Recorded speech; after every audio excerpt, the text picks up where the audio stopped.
Welcome to Behavioral Health Today, a podcast brought to you by the Triad Network. This podcast is designed to share trending topics occurring within the world and our communities and bring them a behavioral and mental health perspective. Welcome to Behavioral Health Today. I'm your host, Dr. Graham Taylor. It's great to have you with us. Today, I'm joined by Duncan Rich and Owen Marcus from MELD, a men's wellness organization focused on supporting emotional resiliency and mental health. Owen has 40 years of experience working with men's groups and creating somatic programs for men, including his role at MELD, where he developed programs that help men build emotional intelligence, celebrate their strengths, and live fully. He's also the author of Grow Up, A Man's Guide to Masculine Emotional Intelligence.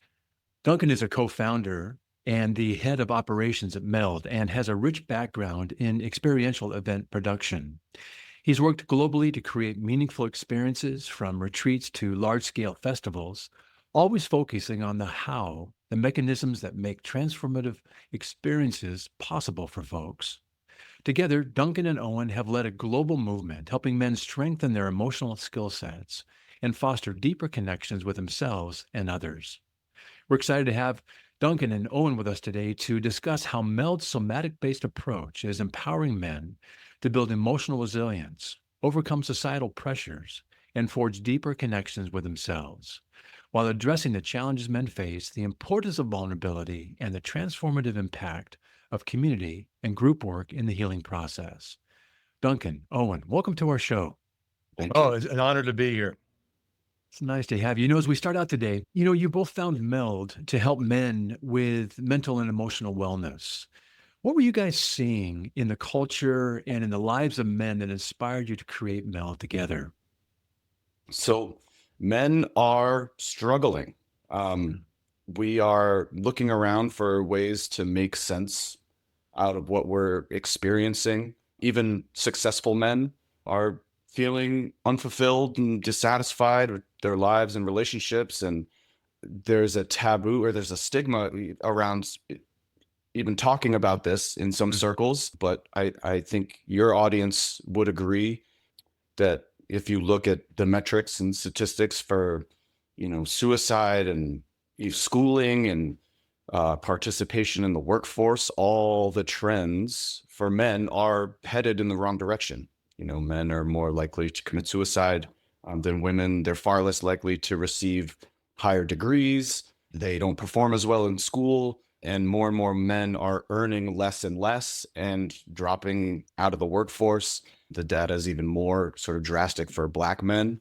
From a sort of macro cultural standpoint, these things, make men less marriageable, as Richard Reeves puts it. Yeah.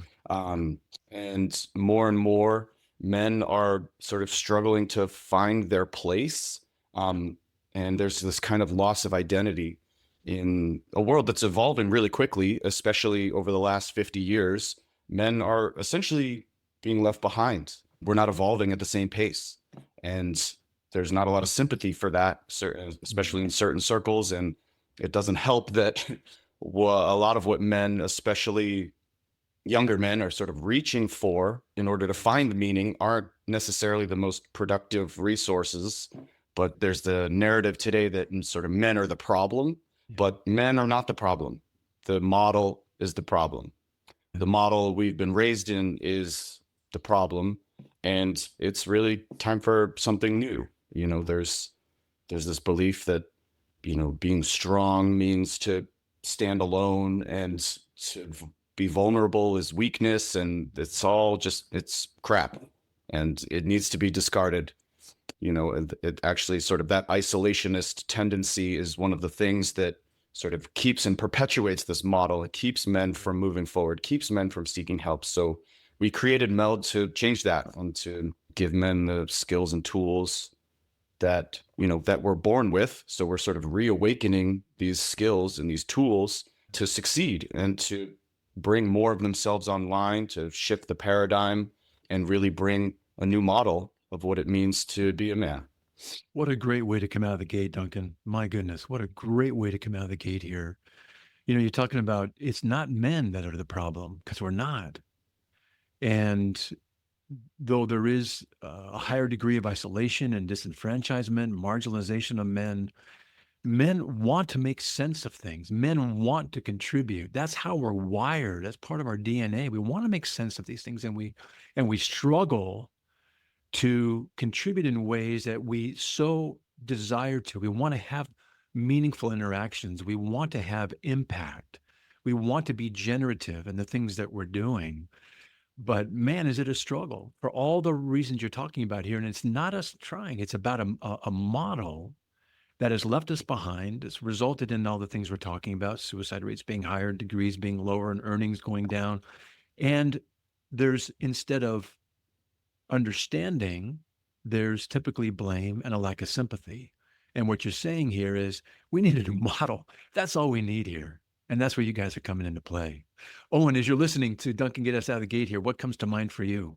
Yeah, we need a model, and part of it, part of this new model that we've sort of created and I've sort of stumbled into over the decades is a model really based on a physiology, or really what we call emotional physiology, or somaware, which is really, as you know, Graham, when we have an experience, first we have a physical experience, then we have an emotional experience, and then we maybe experience or frame it in an intellectual way. But we've been trained in the opposite, that things happen top down, cognitively. If we can understand something, we can control it and change it.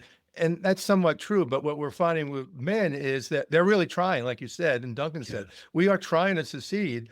But the problem is the model and how the model is executed. So we flip it and we say, guys, look, it's really you're not bad, you're not broken. It's a physiological thing. So you have an experience, you have a stress experience. And when we have stress, our body sort of takes over, and often we go into the fight, flight, or freeze stage. And so when we understand that right there, men start to take away some of the shame, and they start to relax and go, okay, you mean that I'm not really screwed up? And we go, yeah, you're not screwed up. And we teach a little bit of that science, but really how to access that science in the body. So what was a stress response actually becomes a connection response. And when you can use your physiology to shift that, the changes can be immediate and profound. And then the other component of our work that we've discovered over the decades is what we call the communal effect, or the peer-to-peer groups. And so what happens is when you put men, and you sort of inferred this, Graham, in a safe or emotionally safe place, we open up, and you create some simple rules like confidentiality and maybe a little training or suggestion. These guys will open up. And once one guy opens up, they all start to open up, because once, you open up and you show every man in that group or the training that it's safe to be vulnerable, to be authentic, and you don't get shamed as you might out there in the real world, but you're actually honored, which is what we want to do as men. You shift, you go, wow. And every guy in the room shifts and go, this is a different playing field, different rules of engagement. And this game is a game I want to play. And so literally through interacting with each other, we rewire our nervous system, and we learn attachment. All that attachment theory we start to embody, because we were able to connect to ourselves first in this authentic or vulnerable way, into others, and we have this safe place to practice it. Well, that's really good. There's a lot there to unpack. I'd like to maybe just start just a wee bit around this idea that in your groups, you've got two primarily that you walk men through. It's your core group and also your Forge group coaching. And there's some really significant and very unique components of your program. It's got the attachment piece to it, wonderful research around attachment. There's the polyvagal theory. You're talking about the physiological aspects of what you guys do. There's a peer-to-peer component to it. And I can so speak from my own experience. I do more individual work, but I know in group work too, I've done that, a little bit of that as well with some men. Right away, they begin to say that this is something that I think I can lean into more. And they have a longing for it, to do it.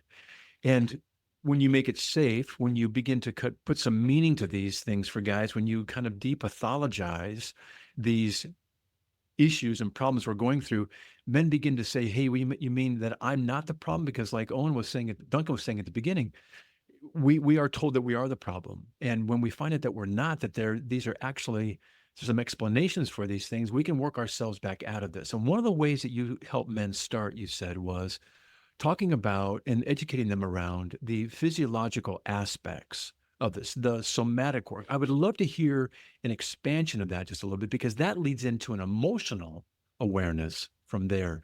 But it's managing that physiological side first, that somatic side first. Expand upon that for us, would you?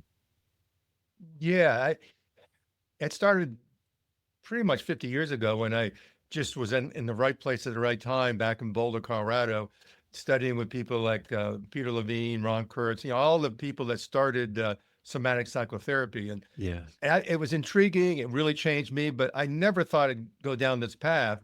And then 30 years ago, I started working with men because I needed it, because I was a real uptight guy and my relationships weren't working. And I saw that I was the consistent variable.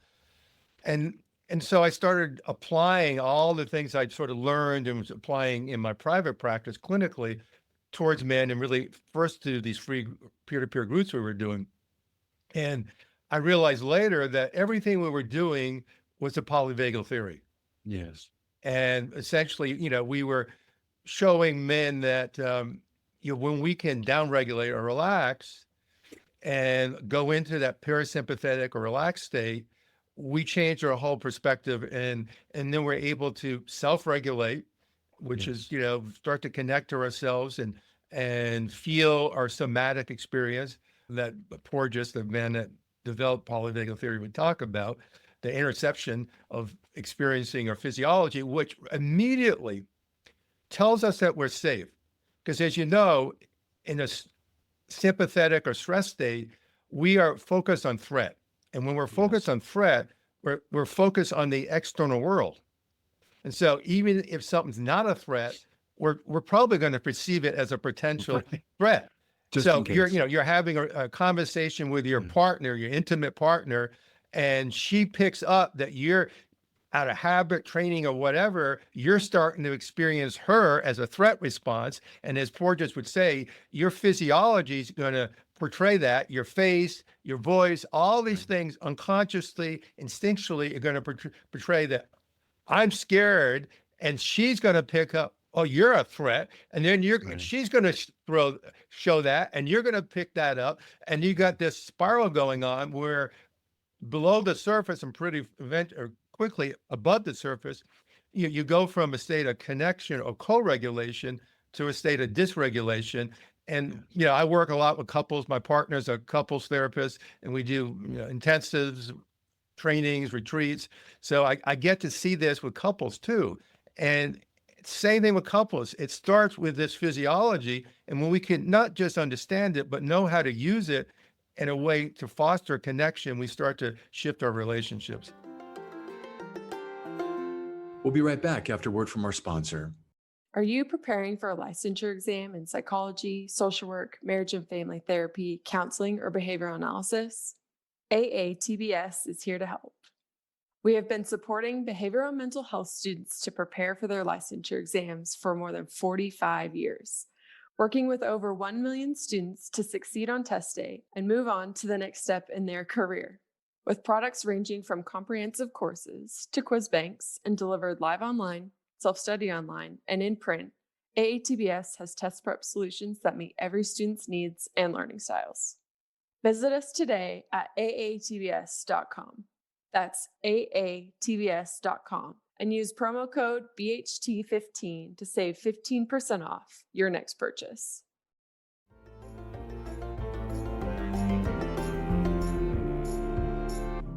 I think it's such a key piece, because typically when we're working with folks, we say, well, what are you thinking? What are you feeling? We go right here above the neck. And you're talking about if we can begin to start just with, let's just make it safe. Let's just physiologically ground ourselves, turn that fight or flight out. Let's evoke the parasympathetic nervous system, paramedic. They help make things better. Let's slow everything down. And let's just make it safe from that place. Because otherwise, when we're stressed and that fight or flight's going off, we become very myopic. Everything is a threat. And we're not seeing all the other pieces that are out there that we need to consider and work through. So I love your start. Let's just get calm. Let's get grounded. Let's get safe. And let's work from that point. Duncan, what are you thinking around this start and how you guys focus this piece in? Build upon that. Yeah, absolutely. So, for example, in our core program, it's called core. We teach about the nervous system, and we have in these courses we have therapists, we have coaches, we have physicians, other kinds of facilitators, practitioners. We have guys off the street, laymen, who don't have a background in this sort of training. It's something of an introductory program. It's also great for men of all skill levels, and we teach about the nervous system to sort of appease the intellectual need that Right. men sort of have to build the trust. We teach about the range of resilience, sort of what you're talking about with the parasympathetic, sympathetic, the wave of, toggling in and out of these different sort of nervous system stress response states, and the mechanics of sort of what's happening in the body when various everyday stressful situations occur, and how to work with your body's signals and patterns to respond in a way that's aligned with who you are and who you want to be. So we teach to appease the intellect, but then we practice in groups and individually to get the embodied experience. It's one thing to Right. intellectually understand an issue. It's a whole other thing to feel it and to feel the awareness of it and to let the feeling dictate the understanding instead of the story. Duncan, around that point right there, would you, Yeah. and you're saying this takes place in the group, and men need to make sense of things first, typically. And then once there's that understanding, then we can go into the experiential realm. It's almost like, you kind of build a corral, and then you can be free inside that corral because you know what you're going to be doing. That's And right. that's what you're saying. It kind of, speaks to that kind of curiosity first, and then we can go experience it. In the groups, that's what you do. Walk us through how you might begin to address some of that parasympathetic nervous system piece and recognizing that we, in fact, can control it, which is the hopeful part. hmm Well, we do it by all of our trainings are experiential. So we do it by using your nervous system. We'll activate a response in you, a mild, sort of very safe once we've established the container. But we get activated, we encourage interaction, and we allow for things to be a little messy, a little Yeah. chaotic. We encourage um, taking imperfect action. Yeah. And these spaces that we create are sort of like the dojo for where you get to practice. You're not practicing with your partner. You're not practicing, at work, at the office, or wherever. You are in a place where it's okay to make mistakes. It's okay to say the thing that you notice the activation around and you feel scared or you feel angry, and you come out with it. And if it comes out sideways, that's okay, because we can make sense out of it. And that's allowed, and that's exactly right. And men need spaces to be able to practice this stuff because the stakes are so high, outside, Right. out there. And in this way, it's actually quite a great complement to traditional therapy because it opens men up and it gives them like a practice in a safe environment with other men. And there's like the power of men learning Yeah. from and with other men like cannot be overstated. It's not Yeah. like you can't replace that. So, they get to experiment with expressing themselves, and we hear from therapists that they get more out of their sessions with these men because they're more open. So, Right. and it's great for, everyone wins, and we get to work together in the, in the field. That's so good. So, guys, what you get to do in the group is you get to help get them mildly activated and begin to become expressive around that. But you're talking about also once they're aroused in that way, activated in that way, you want to teach them how to kind of get that parasympathetic nervous system. Again, that's kind of the system that helps us rest and digest. Mhm. And you want to get them to that place where they can sit in that space and recognize that there's not a threat right now. There's just some experiences that we want to help you become more acquainted with and understand within yourself and own, and then find a way into those. How do you help them rest so they can be in that state? What are you doing? Well, I think that's a really good question because you nailed it because what I think happens to us, we have an experience that is too big for the situation.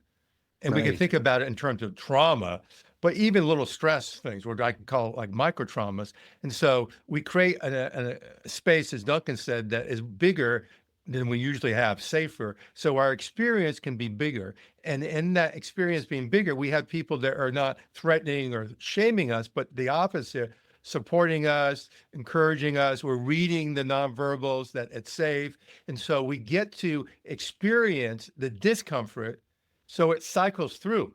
Mhm. And what happens in that freeze response that we're hardwired to do when we can't express or act, fight or flight, we go to the freeze and disassociation. But that energy, the tension, the trauma, the whatever you want to call it, stays in us, stays in our psyche. And essentially what we're doing, usually in small little increments, is one, releasing some of that and they're rewiring their nervous system that, oh, if I just become more present or more mindful, feel 1%, 2% more of this discomfort. Yes, in that first instant, I'm going to feel more pain or my stress is going to go up. If I hang in there, it will go back down to a lower Yes. level Yeah. and I survive. And so you do that a few hundred times and you've rewired your nervous system. And you go home and you start to have a conversation with your partner, and she or he starts to get upset. And I had a client yesterday that just said this to me. He said, Owen, this stuff works. My partner was getting upset, and I heard your voice. I remembered my body, and I just took a deep breath. I relaxed. I remember, our discussion about it's not about me. And I shifted. And when I shifted, she shifted. Yes. Yeah. I like that idea. Sometimes we just it's almost a little bit of a paradox where you're saying, don't just do something, sit there. And usually it's the other way around for us guys. Just don't sit there, do something. Mhm. And what you're telling guys to do is let's sit there and let's learn how to sit there, but let's learn how to sit there safely. And part of the safety piece is how to turn this what can be at its very best a very protective system, but when there's not a real threat, because our brains can't oftentimes tell the difference between a real threat and a perceived threat. And if we can turn that fight or flight off, we can assess, is this really a threat or not? And then when you're saying most times it's not, we can come into that moment differently. We can sit there and we can decide what's going to be the best response, if there's going to be any response at all. And we can have a very different presence, can't we? We can. And I think you nailed something else. It's as guys, we like to do. Yeah. Yeah. Yeah. We're learning to be, as Duncan said, but we like to do things. We're about performance. So we're sort of saying to the guys, all right, your new do is just to be present. Right. Yeah. And That's your a lot of times, and a lot of men, a lot of what we're doing is actually in some ways an act of avoidance. So where, yes. A lot of our work is about slowing down, and we slow down and you get to be with the discomfort that you're avoiding, that you've been avoiding. And a lot of times, we definitely get into some bigger things, and we can get into some, belief systems and really old inherited traumas and stresses. But also oftentimes there's some very low hanging fruit there where Yes. if you slow down, you just acknowledge what's present, and it shifts. It starts shifting as soon as you put your awareness on them. And that's definitely, that's the first, maybe that's the step 1 and 2 of all of the process, is slowing down, getting honest and getting Yes. present, and realizing that you can do it, that you can handle it, that That's it right there. you're not going to die. You're not Because- going to, go to jail, or, there aren't these consequences that, we learned that there were sort of in some original maybe incident a long time ago, maybe pre-verbal, maybe early childhood, or maybe after that. But, we sort of relearned that it's okay. And yes, there is discomfort. And then we can get into what's behind that. Yeah, I think, Duncan, that's a huge piece right there. I don't think men get a chance, and speaking generalities, but men get a chance to actually try this on and sit there. It's too scary for us. I think one of men's greatest fears is the shame around being incompetent. Mm. being seen as incompetent. In other words, in this kind of a case, I don't know what to do with these feelings. No one's ever taught me. I don't have the emotional muscle to lift this weight right now, this emotion, and I'm afraid that it's going to come out sideways, or I'm going to be seen as incompetent. Something bad is going to happen, hence the fight or flight. And what you're saying is, if we can just slow it down first, and with the group support, some exercises, some exploration, and probably some gentle nudging, they get to see that, wait a minute, this is just a feeling, isn't it? And I can actually hold this. And if I can't hold it, you're going to spot me in it for a little while until I can hold it myself. And that process is huge, because then men begin to recognize that I'm more competent than I thought I was.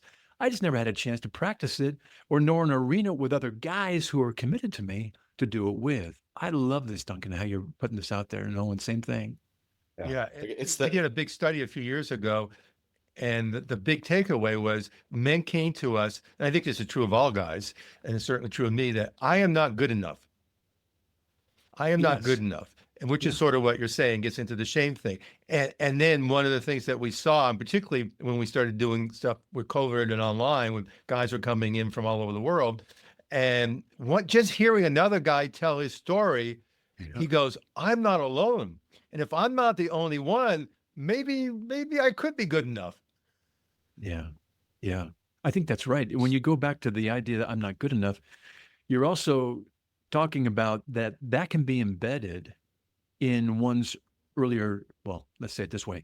It is embedded in one's earlier experience. If we were to did do a quick swipe and say, hey, we're the sum total of all of our past experiences, we would say that I'm bringing all of that into my group with you. And as I sit in front of you, maybe I do have some traumas. Maybe I have some things that I'm really ashamed of, some things that were really hurtful to me, or maybe on a more milder scale, maybe just I never got the attention that I needed. Maybe I was just kind of neglected. I was loved, but I never got the attention I needed. So there's a full range of things here that men be experiencing, from just a neglect or not the attention necessary to other types of traumas that I'm sure you guys hear. So men are going to be bringing these with them. And like you said, that affects our esteem, our identity, our sense of self, our sense of I'm not good enough, I'm not going to be enough. How do you guys bring in, and what do you watch happen when they're able to allow the emergence of maybe some of their past traumas or significant relational experiences early on that are part of having to be healed so that transformation can take place? How does that happen in your groups? Okay. You want to? Go ahead. Oh, all right. Yeah, I think emergence is a great word. I love that word. There's sort of a collective thing that happens. We got the physiology happening. We got the safe place. Yes. We got as you sort of infer, we got the guys start to feel that, everyone has their back. And it's like, I think we, in one way, plug into an ancestral, instinctual quality as men. So we need a tribe. Yes. We go back to the Aboriginal people that we were, and the women, simplifying, the women were the gatherers, we were the hunters. So we go out on the tribe, and we'd have time just to be with men, and the hunting party. And in this culture, we don't get to do that. We may be at work or whatever, but where a guy say, after they left school or maybe the military, yeah, I sort of have friends, but I don't really have friends. I don't have the friends I used to have, the ones I could confide in, the ones that, I could call at 2 a.m. and they'd be there. And, in this group that I started in Sandpoint, Idaho, a town of 8,000, we're celebrating 20-year anniversary. We've had over 500 guys in this one group, and we currently have over 60 guys in the group. And I'm in one of the groups, which is a Zoom group for some of the expats. And we were just talking the other night. We had a big group meeting, and the Zoom group came in virtually about all of this, how over the course of 20 years, we've created from one little group, a whole community of groups and a community within a community where guys are lining up. We don't market this, and it's a free thing, because they want this. They want to be part of a community. They want to be supported. And what often they don't realize until they do it is they want to give support, because we got guys that have been in this group 20 years that don't need it for any of the reasons they joined, but they're in it because they have the community. They get to contribute every week. They show up and they realize just being who I am is a contribution for you. Yes. And where else in most guys' life do they have this opportunity just to be present and have that make a difference in someone's life? What a lovely thing. I've worked through the things that I came into the group for, and now I'm at a place where I want to give forward. I want to be there for the guys. Duncan, speak to that a little bit. I see you kind of nodding your head in this Yeah, process too. What a beautiful absolutely. thing. So being able to be of service and contributing speaks to the provider role that we take on, as does the I'm not good enough, or I have to hold this all together all by myself. This all comes from the you could call it sort of the shadow side of the Yep. provider role, is like I need to be strong, like I need to be the strength, I need to be the roof over everyone's head, whatever it is. And sort of expanding the definition of what the provider is able to provide, or what the provider means. In when men feel better, they do better. And Yes. when they do better, they their families start to do better, and Yes. their communities start to do better. And it's really, the gift of it is just sort of awakening these parts of yourself. It's Yeah. a gift that you get to give yourself. um Mhm.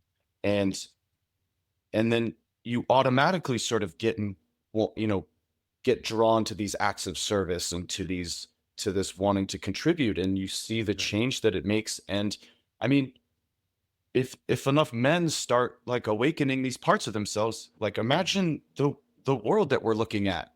Oh my. It's a very different world.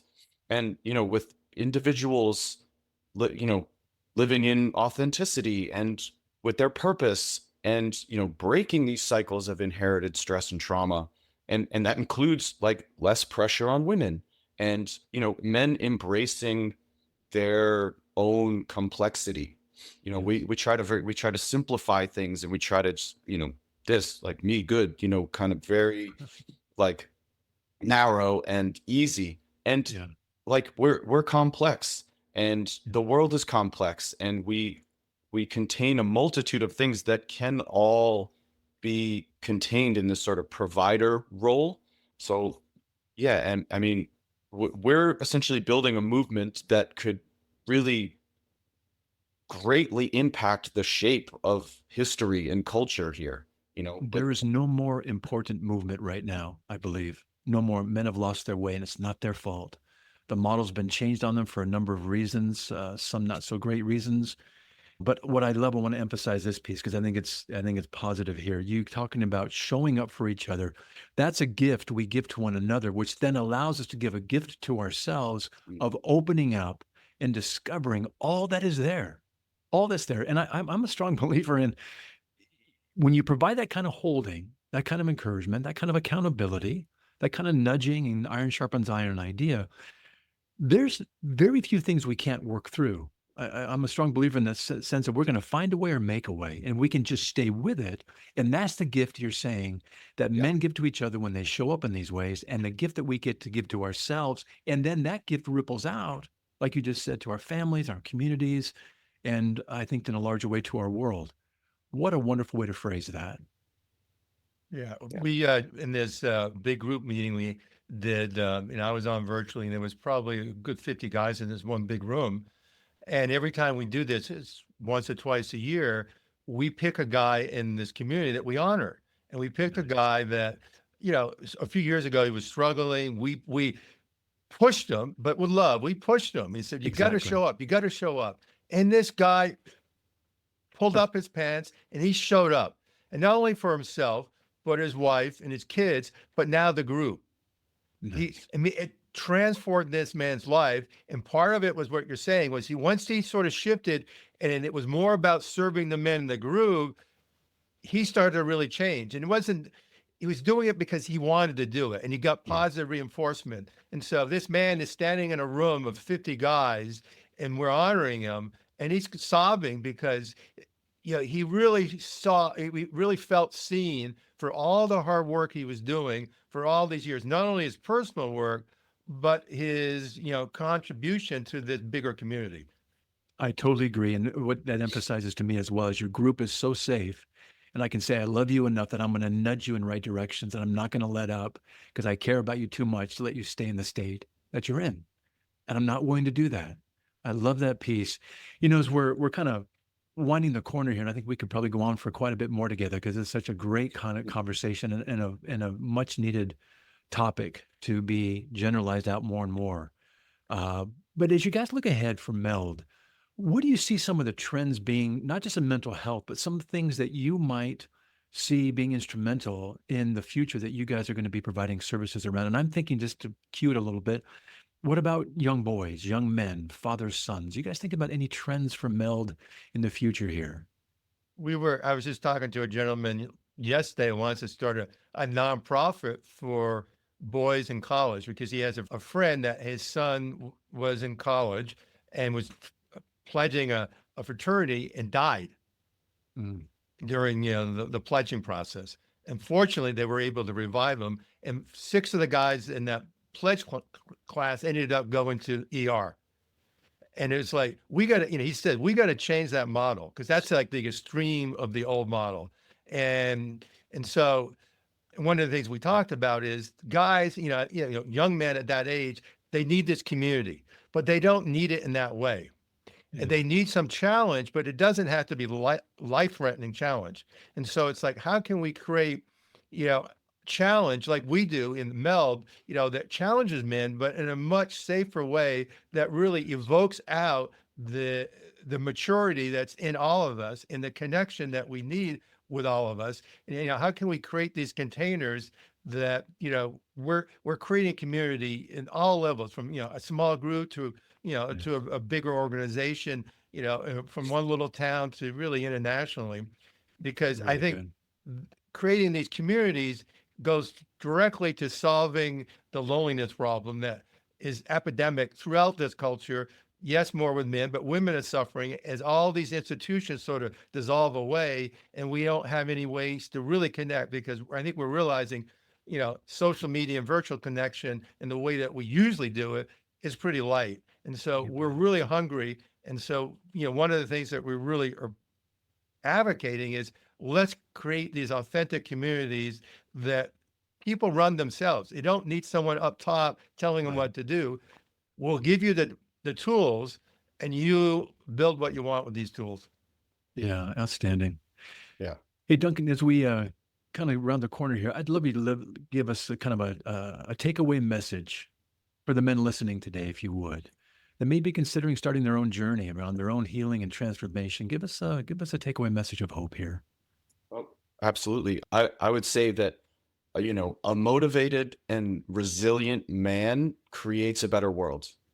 Huh. And you can be that change in your own life, and you will automatically be servicing everyone around you. And you will automatically be improving the lives of the people closest to you. And then the ripple effect just kind of goes out from there. Man, I can't think of another better takeaway message here. You guys got us out of the gate and you're bringing us home right here with some really good stuff. And I appreciate that. For our listeners that want to follow up with you guys, with MELD, be a part of this. I mentioned as we started the show today, before we went on air, that I refer people to you folks. I just referred somebody last night, as a matter of fact, as I was preparing for this. I gave them a quick text message. Hey, you guys got to follow up with us and check these folks out. For those that want to follow up after our show today, how can they get in touch with you? You can go to our website, which is MELD.community. So, and we'll connect with you. We'll be glad to talk to you. Yeah, there are links all over our website, which is, as Owen said, MELD.community, to schedule a call with us. And we love connecting with men. We love connecting with people who love men. We love connecting with, partners and anyone who is interested in this. Everyone is affected. So we love to share about the work, answer questions. If you book a call with us, you will likely end up talking to either me or to Owen. We're right there. So we strongly encourage you to reach out. Or if you're a therapist and you have men that you work with, have them reach out to learn more about how we can help them at MELD.community. We're on Instagram and I've we're on. spoken to a lot of therapists over the years because they've become, as you were saying, Graham, a great referral source. So I'm glad to, talk to any therapist that would like to speak to us. Fantastic. Well, hey guys, as we wound down for today, I know you guys have a retreat coming up in February. Would you give us the dates of this and let us know kind of just in short what this is going to be about, this retreat? Absolutely. It's February 27th to March 2nd. So we're hosting a retreat 4 days in Joshua Tree in the winter. It's an excellent opportunity, especially for therapists, to come and get some experiential exposure to our methodology and to, again, learn experientially and see if it's something they want to weave into their practice. And it's a really, really powerful, beautiful, good time. We eat well, we spend time in nature, we go into the park, and we really get to the bottom of a lot of things. And we do that by teaching this MELD method, which is something that I first realized is a consistent arc of change when we have deep change. And we just broke it down into steps. So as Duncan said earlier, pretty much everything we do is experiential. So we do a little teaching, we do a demo, and then we put you with two other guys. So as a triad, you work on each other, step by step by step. So we've had guys completely off the street. They didn't even know what this was. They were sent by their wives. They didn't even know it was a men's retreat. And by the end of the weekend, they're really adept at doing this work because we taught it step by step by step. And we're teaching something that's really intrinsic in us that we should have learned, but we never got to learn. I think that teaching allows men to feel now competent and skilled and equipped to come in and do the things that they have the ability to do. It's right inside, like you were saying earlier, Duncan. It's there. We just get to learn how to unlock it and access it. So we're going to put that retreat up on our site along with the other information on this episode today. So thanks for letting us know about that upcoming retreat. Fantastic. Well, your guys' hearts are so easy to feel, and it comes across so very clearly. What a wonderful ministry and program you have. I thank you so much for the work you're doing through MELD and the changes, that you're helping to facilitate in the lives of all of us men. So you guys are awesome. And I so thank you for being on our show today. It's been great to be with you both. Thanks for having us, and thanks for the work that you're doing. I'd also like to thank you, our listeners, for dropping by and joining me, Duncan, and Owen today. It's always great to have you with us. Also, we'd love to ask for your help. Would you consider leaving us a review and share this podcast with a friend? By spreading the word, you'll help us grow and reach more people, allowing others to discover the valuable insights shared in each episode. And thank you for being such an important part of the Behavioral Health Today community. Regarding our episode today, I want to remind you that it and its resources and all of our other episodes can be found on our webpage at triadhq.com/BHT. Thanks again for being with us on the show, and we'll look forward to having you back with us next time on Behavioral Health Today.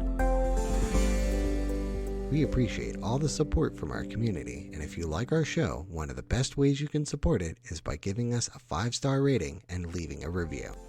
Behavioral Health Today is a podcast part of the Triad Behavioral Health Network, all rights reserved.